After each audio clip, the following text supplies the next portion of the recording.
వచ్చినప్పుడు వరంగల్ పార్లమెంట్ ప్రజలు నన్ను ఆశీర్వదించి 2,19,000 మెజారిటీ నాకు ఇచ్చారు. వాళ్ళందరికీ నేను రుణపడి ఉంటాను. అదేవిధంగా నన్ను నమ్మి కాంగ్రెస్ అభ్యర్థిగా ప్రకటించిన మన కాంగ్రెస్ అధినేత్రి సోనియమ్మ గారికి, ఏఐసిసి ప్రెసిడెంట్ మల్లికార్జున ఖార్గే గారికి, రాహుల్ గాంధీ గారికి, తర్వాత మన పిసిసి చీఫ్ మరియు సీఎం రేవంత్ రెడ్డి గారికి, మా వరంగల్ జిల్లా మంత్రులు సురేఖమ్మ గారికి, సీతక్క గారికి, అట్లాగే మా శాసనసభ్యులు నా కోసము వాళ్ళే అభ్యర్థులుగా కష్టపడ్డారు నాకంటే ఎక్కువగా. వారందరికీ కూడా నా కృతజ్ఞతలు.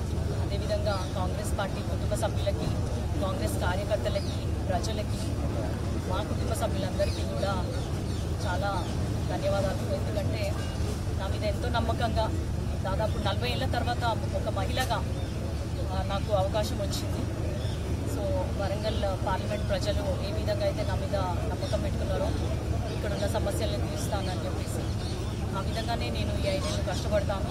ఎల్లప్పుడూ ప్రజలకు అందుబాటులో ఉంటానని మీ ద్వారా తెలియజేసుకుంటూ మరోసారి అందరికీ ధన్యవాదాలు తెలియజేస్తూ సెలవు తీసుకుంటాను. Thank you.